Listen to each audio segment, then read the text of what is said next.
மாய எழுதுகோல் பற்றி இரவில் கனவு காணும் சிறுவன். ஒரு குட்டி ஊரில் ராமு என்ற சிறுவன் வசித்து வந்தான். ராமுவுக்கு புத்தகங்கள் மற்றும் கதைகள் என்றால் மிகவும் பிடிக்கும். குறிப்பாக மாயாஜால கதைகள் அவனை மிகவும் கவரும். இரவில் தூங்கும் முன் அவன் எப்போதும் மாயாஜால கதைகளை படித்துவிட்டுத்தான் தூங்குவான். ஒரு நாள் இரவு ராமு தூங்கும்போது ஒரு விசித்திரமான கனவு கண்டான். கனவில் அவன் ஒரு மாயாஜால காட்டில் இருந்தான். அங்கு அவன் ஒரு அழகான எழுதுகோலைக் கண்டான். அந்த எழுதுகோல் மிகவும் வித்தியாசமாக இருந்தது. அது தங்கத்தால் செய்யப்பட்டது போல் மின்னியது. ராமு அந்த எழுதுகோலை எடுத்துப் பார்த்தான். அப்போது ஒரு குரல் கேட்டது. ராமு, இது ஒரு மாய எழுதுகோல். இதன் மூலம் நீ என்ன எழுதினாலும் அது நிஜமாகும் என்று அந்த குரல் கூறியது. ராமு மிகவும் மகிழ்ச்சி அடைந்தான். அவன் அந்த எழுதுகோலை வைத்து நிறைய விஷயங்களைச் செய்ய நினைத்தான். அவன் முதலில் ஒரு பெரிய அரண்மனையை வரைய நினைத்தான். அவன் வரைய ஆரம்பித்தான். அவனது கைகள் தானாகவே இயங்கின. சில நிமிடங்களில் அவன் ஒரு அழகான அரண்மனையை வரைந்தான். அதிசயமாக, அந்த அரண்மனை நிஜமாகவே தோன்றியது. ராமுவுக்கு என்ன செய்வது என்று தெரியவில்லை. அவன் தனது கனவில் இருப்பதை நம்ப முடியவில்லை.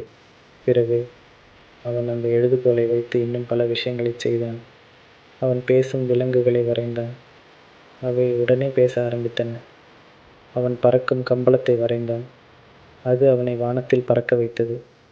ராமுவின் கனவு மிகவும் அற்புதமாக இருந்தது.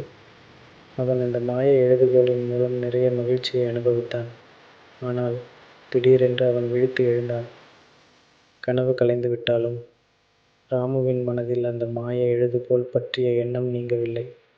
அவன் நாள் முழுவதும் அதைப் பற்றியே சிந்தித்துக் கொண்டிருந்தான். அன்று மாலை ராமு தனது தாத்தாவிடம் தனது கனவைப் பற்றி கூறினான்.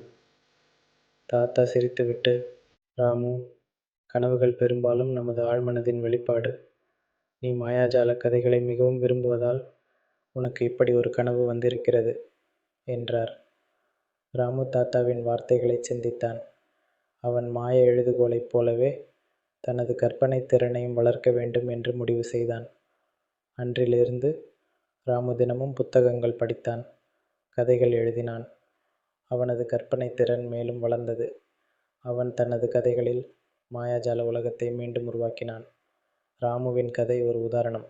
இது கற்பனையின் சக்தியையும் கனவுகளின் முக்கியத்துவத்தையும் உணர்த்துகிறது. குழந்தைகள் தங்கள் கனவுகளை பின்பற்ற வேண்டும், கற்பனைத் திறனை வளர்க்க வேண்டும் என்பதை இந்த கதை வலியுறுத்துகிறது. இந்த கதை உங்களுக்கு பிடித்திருக்கும் என்று நம்புகிறேன்.